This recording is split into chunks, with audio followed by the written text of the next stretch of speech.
我刚跑大车的时候，好奇问过师傅，为什么跑货车的需要冲砂，开大巴的却不用？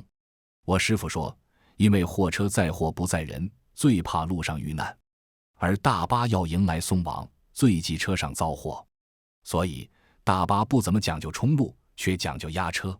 我见过的大巴司机基本都用石头压车，也有用石像的。一旦乘客人数逢7、逢4，司机就会请出压车时，算车上多载客1人，避免招祸。但我最近接了一个奇怪的活儿，一位大巴司机找到了我，请我以活人压车。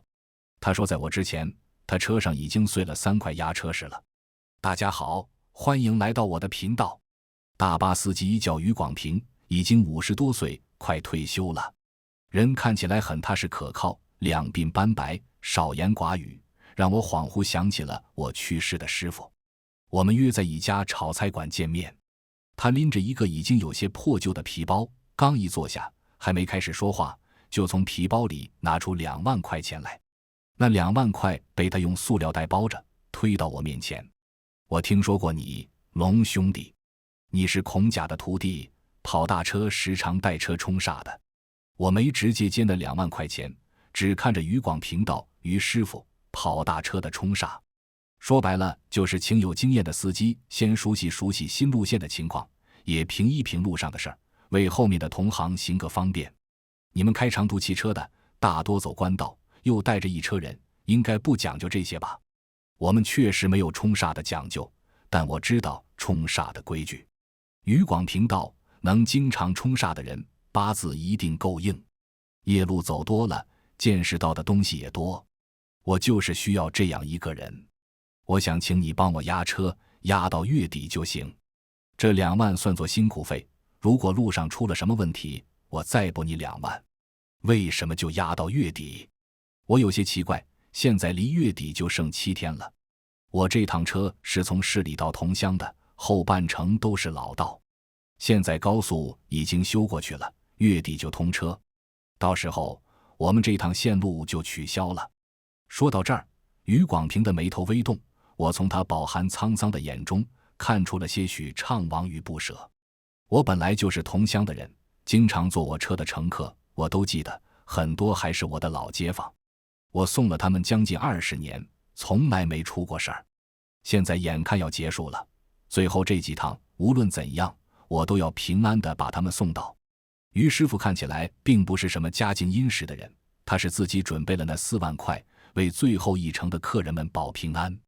我没有再多问什么，接下了这单的活儿。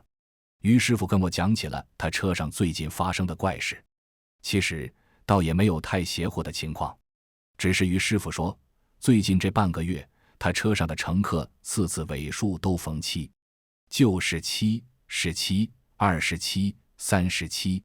于师傅的大巴满坐48人，以往从市里到桐庄基本都是满员的，因为桐庄附近还有好几个村镇，那边路况不好，村镇位置也分散，能直达市里火车站附近的只有于师傅这一趟车。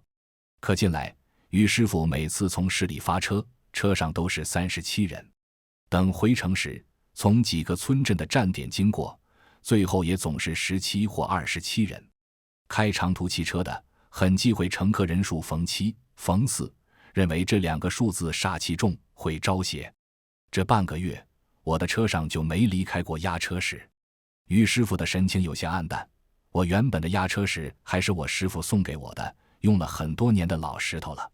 我以前见过大巴司机的压车石都有专门的盒子放着，请出来时会压在一个红布包上，那红布包里是一张特别的车票，一般都是那辆大巴刚投入使用时第一批打出来或手写出来的车票。可是7天前，它莫名其妙的就碎了。于师傅长长的叹了口气，那之后我又请了2块石头，可用起来都没超过3天。会不会是人为的？我问道。我也怀疑过，因为第1块压车石碎的时候，刚好赶上车里的监控坏了，我人也不在。于师傅紧紧皱着眉头，可后面那2块碎的时候，我就在车上，眼睁睁看着裂开的。于广平开了20多年长途大巴了，大巴出事的情况他听过很多，也见过很多。凡事有再一再二，难有再三再四。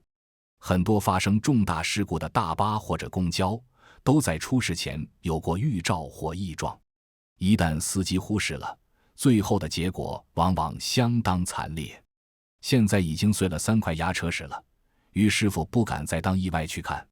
我跟于师傅匆忙吃完午饭，下午就一起去了客运站。客运站离火车站不远，附近人流很密集。于师傅这趟车是早晨7点从桐乡发车，中午10点50到达客运站，回程是下午3点50从市里发车，晚上7点40到达桐乡。当天往返单程不超过4小时，所以也没有轮换司机，都是于师傅自己开。我们到达客运站的休息室时，里面已经有不少人了。一个圆脸短发的姑娘最先看到了我们，立马跑了过来：“于师傅，我这礼拜跟你搭班。”于师傅向我介绍，这姑娘叫祝萱，是他们组的乘务员，这礼拜她都跟我们一起跑车了。祝萱看向我，眼中满是好奇和隐隐的兴奋：“你就是来压车的吗？我听于师傅说你是专门冲煞的。冲煞是什么样子的？吓人吗？行了你。”于师傅受不了的拍开他：“人家比你带得多，你得叫龙哥。”龙哥！祝萱立马脆生生地喊了一句：“不是吧，于师傅？”这时一个年轻人从我们后面走了进来，刚好听到我们说话：“您还真要搞那神神叨叨的一套？不就几块破石头吗？现在站里可不兴这些了，你当心回头让领导发现。”祝萱看到那个年轻人，脸色立马不好了：“于师傅干什么了？有什么怕被站里发现的啊？再说只要没有某些长舌妇到站里去胡说八道，领导才没有那么闲。”那年轻男人被祝萱对了有些气不过，但又不好为难一个小姑娘，就只盯着于师傅道：“要我说，于师傅你也到了该退休的年纪了，等高速通了，您正好功成身退。现在就剩这么几天了，何必还操这份心？”于师傅摆明不想搭理他，抽出根烟来递给我，让我陪他出去抽烟。祝萱倒是一点儿不想让着那人，两手一叉腰道：“谁说于师傅要退休了？某些人真打得一手好主意，以为于师傅退休了，自己就能更进一步了，也不看看自己有没有那2把刷子。”我跟于师傅到外面抽烟，进进出出的司机基本都会主动跟于师傅打个招呼，但其中大部分都是年轻人了。于师傅抽完一根烟，把烟头扔进垃圾桶，回身冲我笑了笑：“我们这种老家伙就跟那条老道一样，或许真的到了该淘汰的时候了。”我们把祝萱从休息室里薅出来的时候，那姑娘还兀自气愤不休呢。她偷偷告诉我，刚刚那个讨厌的男人叫吴哲，也是他们组的司机，来了还没3年呢，就总在站里搞事儿。于师傅是他们组常年的先进个人，优秀司机代表。吴哲自己评不上，总吃投诉。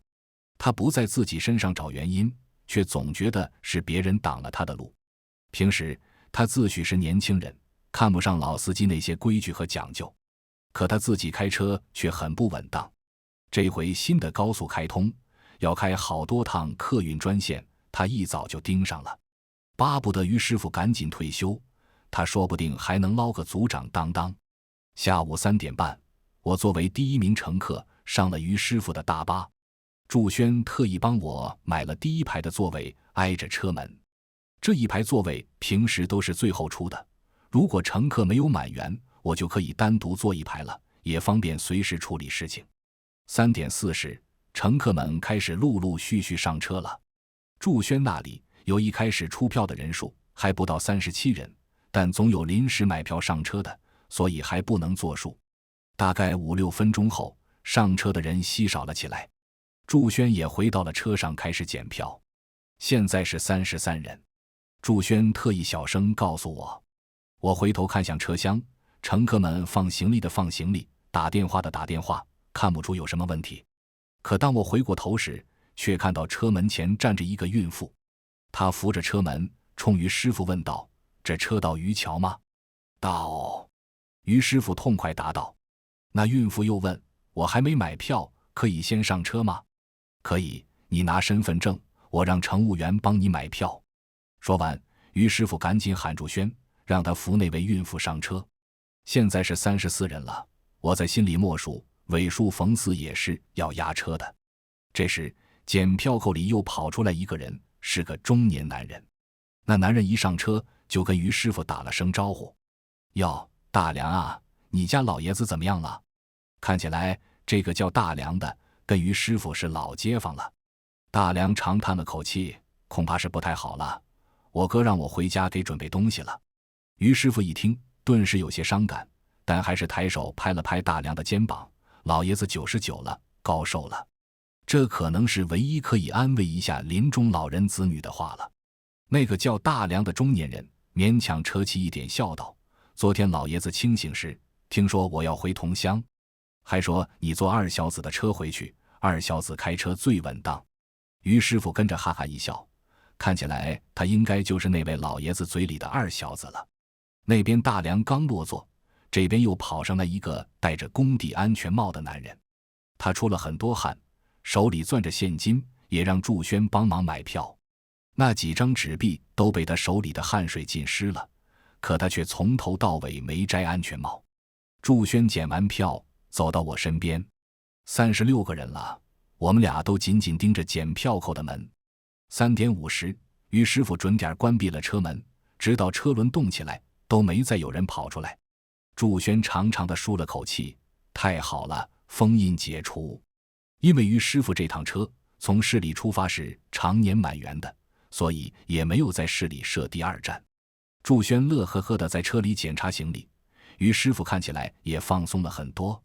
我心里却隐隐有些担忧，如果一切恢复正常了，那怎么会是36个人？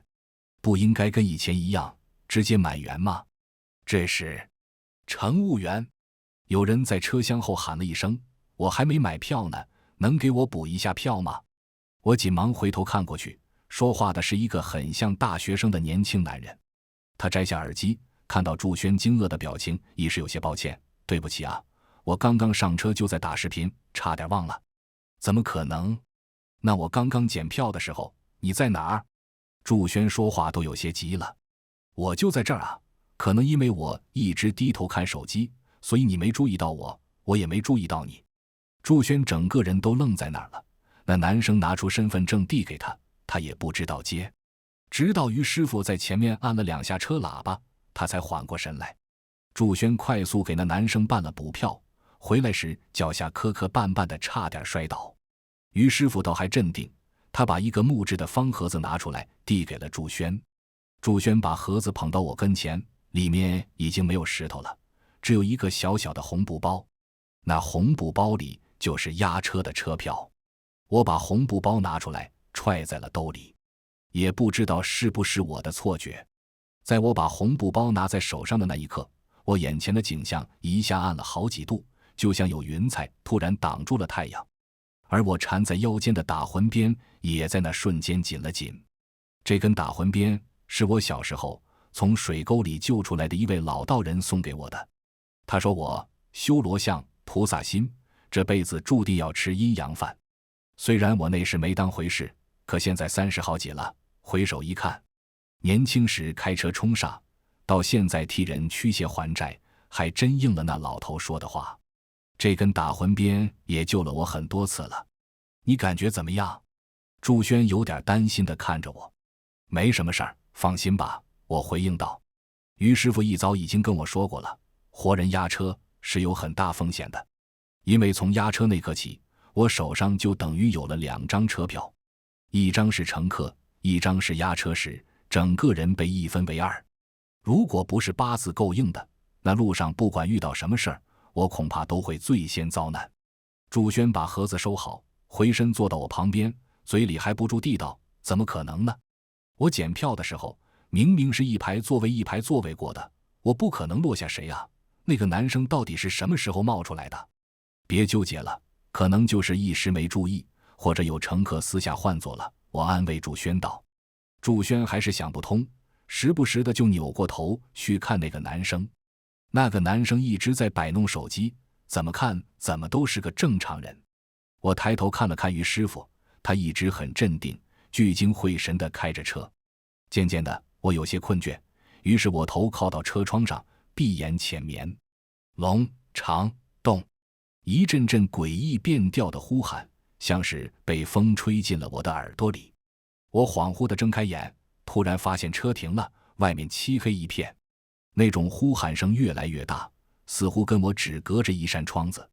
我定睛向外看去，只见公路护栏外站着一个我很熟悉的人影，唐东。唐东是我的发小，也是我曾经的合伙人。我把他当亲弟弟看，从小罩着他。他却在我忙于照顾重病亲人那2年，做空了我的公司，让我背上了巨额债务。可后来，他又因为自不量力，擅自带车冲煞，死在了公路上。距今已经大半年了。我很冷静地看着他，我知道这应该又是我的一个梦。我最近常常梦到他，尤其是在车上的时候。但我并不害怕，我这人从小到大就没害怕过什么东西。更何况唐东是个小人，我不相信他有那个能耐，能变成什么厉鬼。这时，大巴的前门突然吭哧一声打开了，一阵阵冷风吹了进来。唐东还在叫我，我不再搭理他，而是一直看着车门的方向。我有预感，好像有什么东西要上来了。果不其然，一只苍白的手扶上了车门。是那个孕妇，还是那个戴着安全帽的工人？我脑子里瞬间浮现了我最怀疑的2个人，但我没想到，我完全猜错了。走上来的是那个男学生，就是祝轩最后帮忙补票的男生。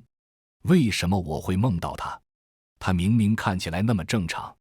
我一直盯着走上来的男生，他好像完全没看到我，很正常地走进车门，一只手攥着自己双肩包的背带，左右环顾着向前走。我的目光随着他向后移动，直到我看到他的脚。他是垫着脚走路的。我倏然惊醒，猛地睁开眼睛。车子还在行进，窗外也没有天黑。我回过头去找那个男生，突然发现他不在座位上了。我连忙碰了碰旁边的祝轩，他似乎也睡着了，正侧着身子靠在椅背上。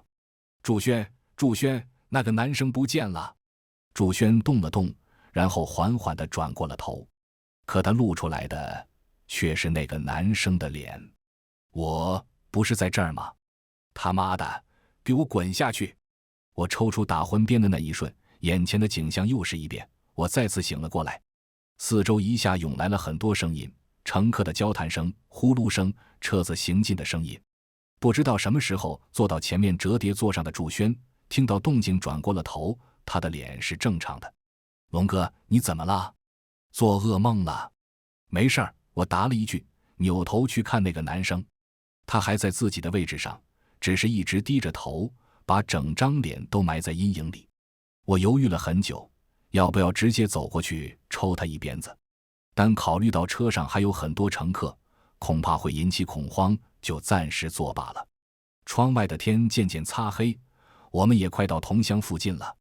这时候车子已经开上了老道，这条老路据说是刚建国时附近的乡亲们一起修的，这些年不停的修补，却还是难以避免的坑坑洼洼了。车子再到终点站前有4个小站，都是方便附近村民上下车的地方。第一站就是渔桥，祝轩等车停稳，马上去扶那名孕妇。那名孕妇经过我时，我向她脚下看了一眼，她是正常的，没有垫脚走路。就是不知道是不是我的错觉，那孕妇临下车前好像也特地看了我一眼。第二站是王岗，到王岗这一段路有施工队驻扎，老道的一部分已经被挖开围起来了，好像要建什么农产品园区。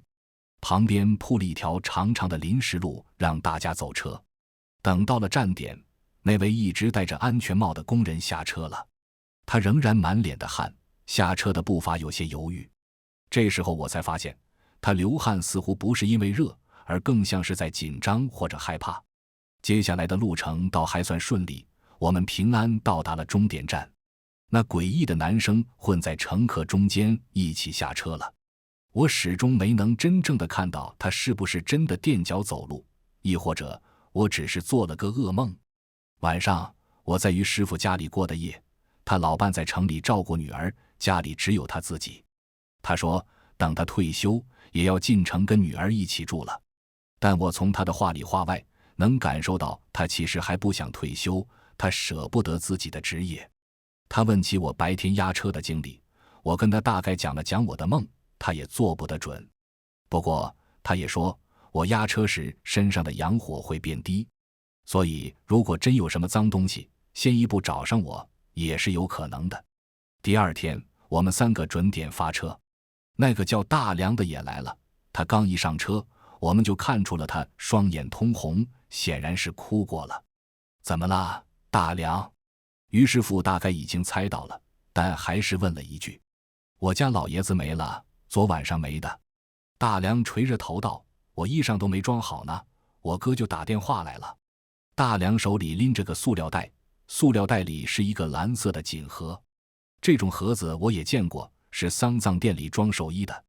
于师傅又安慰了大梁几句，早上空位置多，让他找个靠窗的位置，能睡就睡一会儿。等车子到了渔桥，车上已经有15个人了。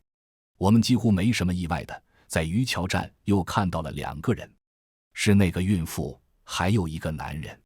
这个男人很胖，长相倒是很憨厚，他似乎是孕妇的丈夫，一直小心翼翼地扶着她。2个人一起上了车，祝轩几乎都认命了，给他们2个补票时还攀谈了2句。得知孕妇是去市里做产检的，昨天没有丈夫陪着，还有项目没做全。回程是17人，我得继续押车，但是这一路上倒没有发生什么特别的事。等到了目的地时，大家排队下车。大梁在路上似乎真的睡着了，人醒过来时还恍恍惚惚的。他从座位里面往外挪的时候，正好碰上那名孕妇和她老公走过来。大梁好像没看见一样，被那孕妇的老公撞了一下，手里的盒子跌到了地上，里面深蓝色绣金线的寿衣直接摔了出来。大梁惊呼一声，赶忙蹲下身去捡。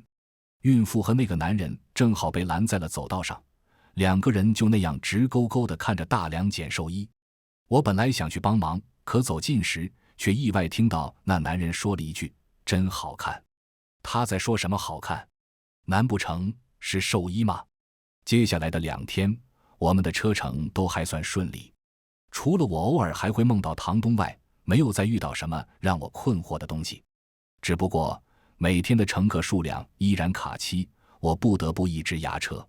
第3天的时候，很多同乡的人坐了我们的车去市里，大家都是去参加大梁父亲的葬礼。于师傅也去了，他回来跟我说，那位老爷子在他们那儿声望很高，一辈子积德行善，儿女也孝顺，99岁高寿离世，是大喜丧。乡亲们能去的都去了。第4天，我们从市里出发时，上来一位老太太。那老太太的身体佝偻得很厉害，腰几乎都弯成直角了，腿也伸不直，手里拄着一根拐棍，看起来像整个人都挂在那根拐棍上一样。也没有人陪着她，她自己慢腾腾地从检票口里走出来，最后一个上了车。祝轩想伸手去扶她，却被她推开了。她扯着车门，好半天才挪了上来。上车后也不往车厢后面走，一屁股就坐到了我旁边。我旁边的位置虽然是空的，但我身材魁梧，长相高大，一般人也不愿意跟我挤在一排。那老太太坐下后，朝我咧了咧嘴角，人老了，走不动了。我没说什么，尽量给她让了让位置。也不知道是不是我连押了4天车的缘故，我眼前的光线好像越来越暗了。下午5点多的时候，太阳还没有下山，我却只觉得四周都灰蒙蒙的，似乎整个世界都变旧了。我转头看向窗外，护栏外是大片大片的农田。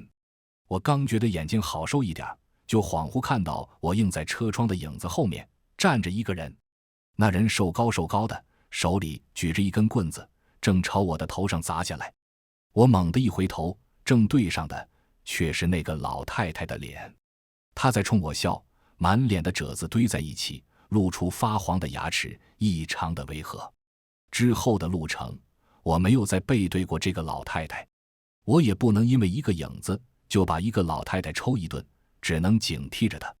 好不容易到了桐乡，这老太太也要下车了。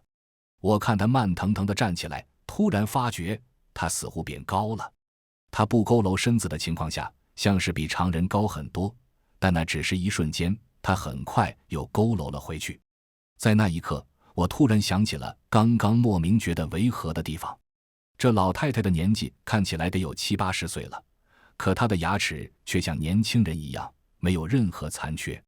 第5天早晨，坐我们这趟车的人一下少了很多，听说是因为高速那边的专线开通了。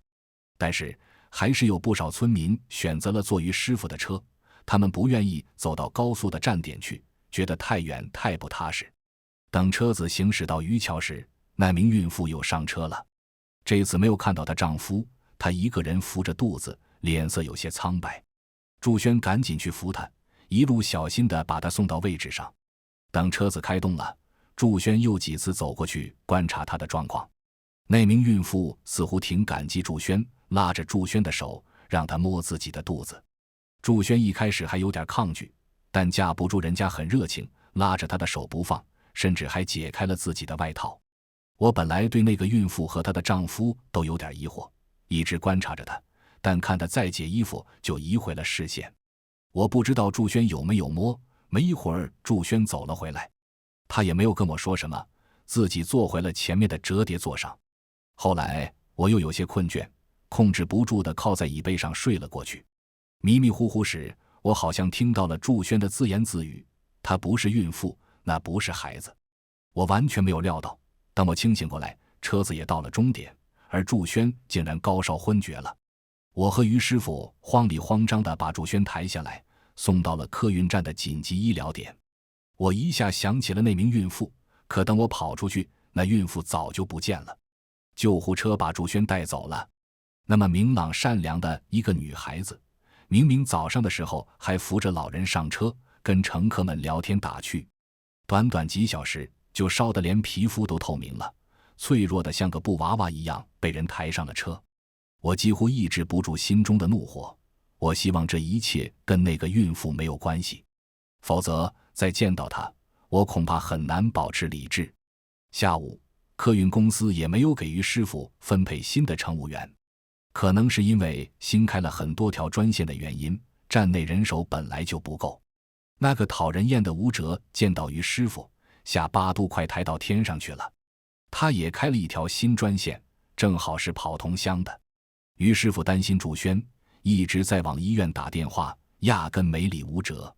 倒是其他人有心提醒吴哲，说让他晚上回来的时候小心点。今天早上跟他跑同一条线的司机就遇上怪事了，车上半途少了一名乘客。乘务员明明记得最后一排坐着一个很像大学生的年轻人，后来就莫名其妙的不见了。吴哲听了很不屑，抬手指了指于师傅说，这种事儿你们还是请示专家吧，我们年轻人只要技术过硬，什么都不怕。可惜当晚我们就听说吴哲出事了，他开的大巴在高速上被人追尾了。交警几乎在现场就确认了吴哲负主要责任，因为是他突然踩了急刹，根本没给后车反应的时间。好在大巴上人并不多，也好在2辆车的车速都不是很快。但即便如此，对于客运公司来说，这也是重大事故了。让我没想到的是，第2天我和于师傅要出发的时候，在发车点看到了吴哲。站里的领导特意给于师傅打了电话，说让吴哲先在他的车上当乘务员，看看表现再决定去留。只能说这年头的领导都不傻，处理吴哲的同时，那2条跑桐乡的高速专线也被暂时停运了。吴哲这下再也神气不起来了，见到我们也一直耷拉着脑袋。于师傅看他的样子，皱了皱眉道，你要这种精神头就请假吧，先别来了。吴哲还是很怕被开除的，一听就连连摇头道，不用不用，我没事儿。那你昨天怎么回事？在高速路上踩急刹，你脑子呢？吴哲被骂得脸孔涨红，但还是辩解道，我不是故意的，我是被吓到了。我本来好好开着车，突然有人在我耳边说话，那是个女人的声音，我听得清清楚楚，就在我的左边。可我的左边是车窗啊，怎么可能有人？他说什么了？我开口问道。他问我。吴哲哆哆嗦嗦地道：你这车到渔桥吗？我一下就想起了那个孕妇，她第一次上车时也问过于师傅这句话，可她怎么又跑到高速公路上去了？你当时开到哪儿了？我问吴哲道。吴哲想了想，我开一半了。对了，快到老道出口那儿了。我突然想明白了一点，高速跟去同乡的老道有连接的地方。有啊。吴哲点点头。现在还有一个能下老道的出口呢，不过不知道以后还留不留着了。等老道被挖断，那个口子可能就封上了。我们3个一起上了车，今天车上的人又多了起来。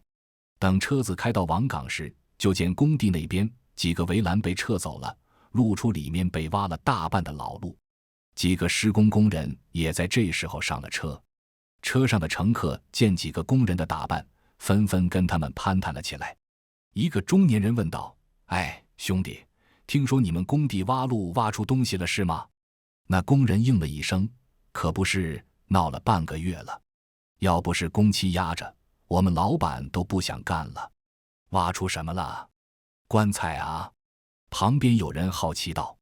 什么棺材啊？一个工人摇了摇头。要是棺材都没这么麻烦，是骨头渣子，人的骨头渣子。我们大概对了对，7个呢，可就是没有人头，一个都没找到。我去，那会不会是一家人啊？被人给害了？有人猜测。才不是呢。一个年轻人搭话道。我爷爷早跟我讲过，那条老道底下埋着人，是一伙杀人犯。刚建国那时候，总在这附近犯案。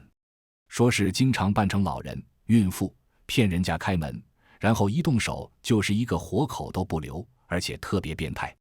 我爷爷说，那时候有好几家人，男主人头皮都被掀开了，家里有孕妇的肚子都被剖开了。那年头治安不好，好几年才被抓住。听说行刑的时候连枪都没用开，就被围观的老百姓用石头砸死了。那时候正好在修路，附近的乡亲们就说，把那几个人埋在路底下，让他们被千人踩万人踏，永世不得超生。这年轻人的一番话，把周围人的脸都吓白了，尤其是那几个施工工人。一个老大妈更是直言道：这玩意儿这么凶，现在挖出来了，不还得祸害人啊？吴哲在前面听着，后脖梗上的汗毛刷地竖了起来。我也懒得理会他，明天就是第7天了，我总觉得这件事情跟7这个数字脱不开关系。中午到达市里，听说祝轩好了一些，我在电话里问候他。他抖着嗓子跟我说，当时那个孕妇特别热情地让他摸肚子，他拗不过人家，就轻轻地摸了一下。可他没有摸到圆滚的肚皮，却摸到了一个浑圆的、坚硬的物体。当时那个女人解开了外套，里面就穿了一件紧身小衫。祝轩摸到那东西后觉得怪异，就向下看了一眼，结果就看到了一张人脸。那凸起的五官让祝轩的脑子轰的一下炸了。他还没来得及反应，那女人已经把外套重新系上了，然后就看着他笑。祝轩不知道自己是出现幻觉了，还是真看到那女人衣服里藏了颗人头，只能浑浑噩噩地回了自己的位置。在那之后没多久，他就开始发烧，什么都不知道了。我安慰了祝轩，让他好好休息。祝轩也再三叮嘱我们一定要小心。下午准点出发。吴哲整个人都有些焦躁，跟乘客差点起冲突，被我拎着衣领扔回了车门旁，人才冷静点。今天从市里出发的人数有了些变化，47人，差1人就满员了。我又一次从木盒子里把那个红布包拿了出来，而这一次我刚一碰到红布，眼前的景象就骤然一黑。我耳边清晰地划过一串笑声，像是孩子的声音，又掺杂着成人的粗粝。龙哥，龙哥！吴哲连连叫我，我眼前才恢复了一点色彩。吴哲脸都白得像纸了。龙哥，你没事吧？要不咱们跟于师傅说说，不行别走这趟了。我摆摆手，用不着，你回去坐着吧。此时我眼前的光线已经不像之前那样暗淡了，却有些过分清楚，简直像被调了颗粒度一样，假的仿佛一幅画。我慢慢环顾四周，乘客们的行为动作倒还算正常，只是在我彻底转过头看向车厢后时，赫然看到2个黑乎乎的影子，他们十分高大，没有任何遮掩地站在2个座位前。我想不起来那2个位置之前坐的是谁了。乘客们上车时，我没有发现任何的不对劲。下一秒，那2个影子往前移动了1个位置，我的耳边又划过了那种笑声。他们是冲我来的，不，确切地说，他们是冲压车时来的。现在我知道那3块压车石是怎么碎的了。我缓慢地站了起来，手握在腰间的打魂鞭上。可此时打魂鞭没有任何异象，没有震动，也没有发烫。他妈的！我狠狠骂了一句。我还是有顾虑的，现在这车上有足足47名乘客呢。可那2个影子见我站起来后，也没有继续向前，反而又退了回去。我们一路僵持着，直到于师傅把车开到了王岗。车子停了下来，有乘客正在下车。我也转头向窗外看去，此时工地上又有几块围板被拆了，那条老路已经被挖得只剩一点点了。突然，一个漆黑的影子笼罩了我，我的思维却在这时慢了半拍。一只冰凉的大手揪住了我的头发，把我的脑袋朝着车窗狠狠撞了过去。咣地一声，四周的人都看了过来。我听到于师傅高喊了一句：“龙兄弟！”一股热流从我的额头流了下来，我抽出打魂鞭，回身就是一挥。可我身后什么都没有了，我耳边又响起了一串得意的笑声。当天晚上，于师傅看着我绑着纱布的额头，第一次打了退堂鼓。他说：“龙兄弟，要不算了吧，反正就剩1天了。我跟公司说，这趟先不跑了。”不行，我直言拒绝，明天就是第7天了，那些家伙不会半途而废的。更何况他们现在能上高速，除非桐乡这边永远不通车，否则迟早还要出事。可是于师傅看着我的额头，始终下不了决心。我冲他笑了笑，没事儿，那些东西要是敢要了我的命，我正好变成厉鬼，撕碎了他们。最后1天，舞者跑了，手机、微信都联系不上了。我和于师傅也不意外，反正多一个那样的人也没什么用。路过王岗站，那几个施工工人又上车了。他们跟其他乘客聊天，说今天老路那边就能完工了，老板让他们2班倒，晚上都不休息。现在他们围上的那段路已经被挖得差不多了，今晚应该就能彻底挖断。我听到那工人的话，突然想到了什么。我从兜里拿出1包烟，朝那几个工人走去。我不知道我的办法有没有用，但无论如何要试一试，总比坐以待毙强。之后我们再去市里的路上都没有再发生什么事，虽然仍然是17个人，但平静的好像一潭死水，我也没有再看到那2个黑影。下午，市里飘起了小雨，天变得阴沉沉的。我跟于师傅准时到了发车点，今天仍然是47个人。我一直盯着每一个上车的乘客，可他们似乎都很正常。直到我又看到了那个总是出汗却一直戴着安全帽的男人，他背着一只箩筐，上面用一个脏兮兮的垫子盖着。我拦住了他，筐里装了什么？他似乎有些惊恐，但还是把筐摘了下来，掀开垫子给我看，是香瓜，你要吃吗？里面确实是几个圆滚滚的香瓜，有些还沾着泥土，似乎是刚从地里摘的。我让开了路，他捧着箩筐上了车。这时我背后走来一位头发雪白、梳得干净整齐、穿着很精致的老人。他冲我和于师傅都点了点头，然后也上了车。3点50，我们准点发车。这次我一拿到红布包就觉得不太好，我的身体都有些发软了。我强打着精神，一直观察着四周。外面的雨下得越来越大，天也越来越黑。等过了渔桥，外面已经黑得几乎伸手不见五指了。这时我隐隐听到车厢后面传来一阵咀嚼声。我循着声音看过去，是那个戴着安全帽的工人，他是在吃香瓜。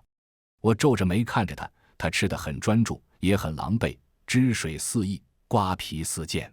我还有点担心他会不会影响到周围的乘客。可这时我发现车里的乘客不知道什么时候起都睡着了。我立刻抽出了打魂鞭，正想站起来，车子猛然一震。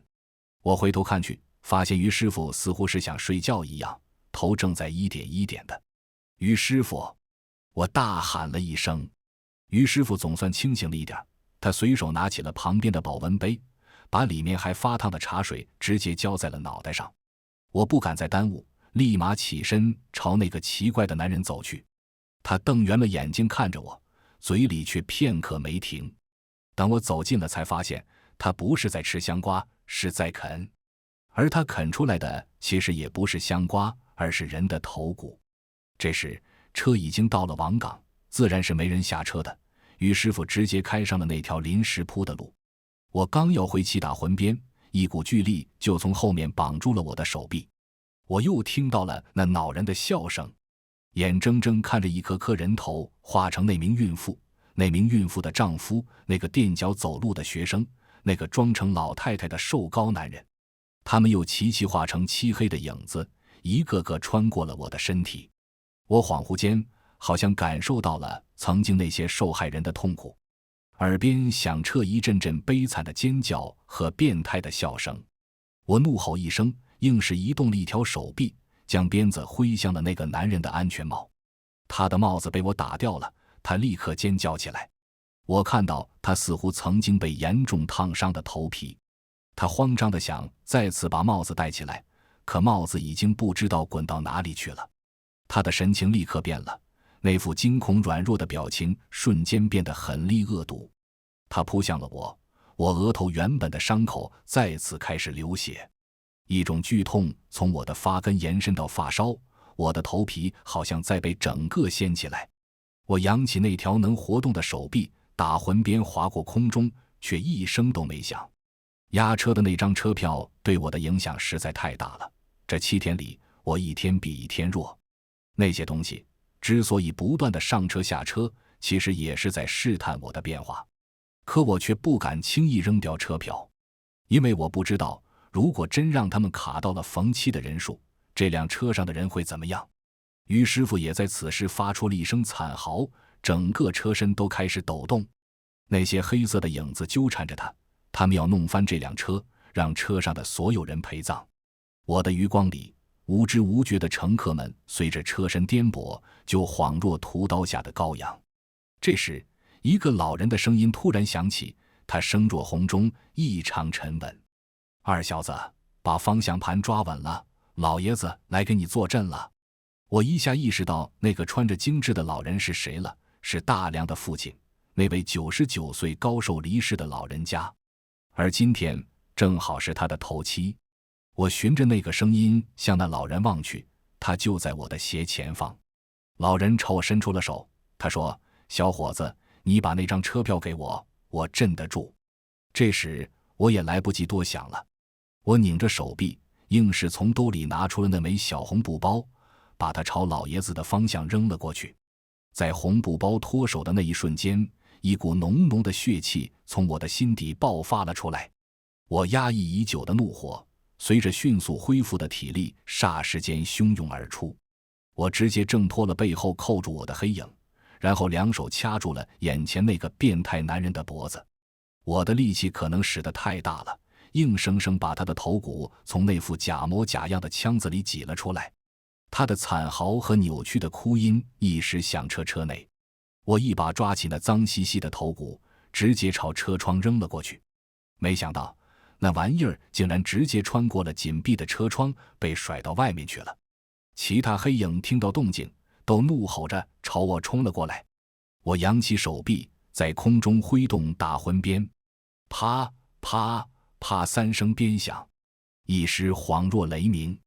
那些扑过来的黑影都哀嚎着四处逃窜，被我追上前去，一顿鞭子都抽到了车外。于师傅重新抓稳了方向盘，我们已经开到施工队那里了。而这时车子再次晃动起来，有东西爬轮子上了。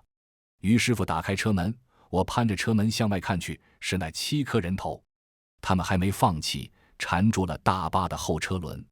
这条临时路本来也不平，此时更是把整个车身都颠了起来。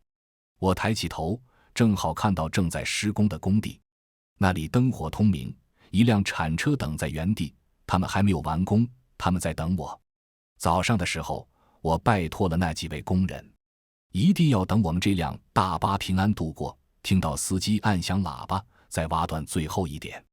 那几个工人都知道这条路底下挖出了什么，工地也被闹了半个月，他们自己也很怕会出事，反正时间差不了多少，索性就答应我了。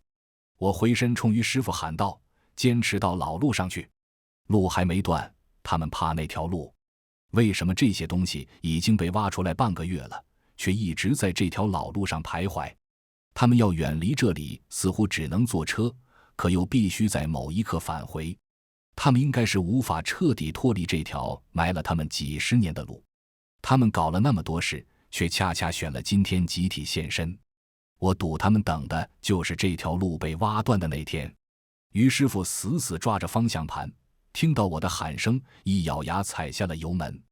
他太阳穴的青筋都爆出来了，车子的后轮几乎失去了控制。但终于在车子几乎要歪倒的那一刻，我们驶出了临时路，回到了老路上。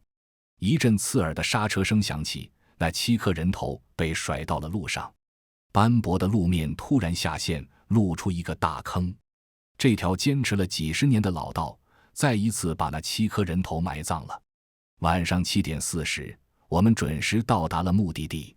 乘客们这时才悠悠转醒，大家迷糊着拿起行李下车，所幸都安然无事。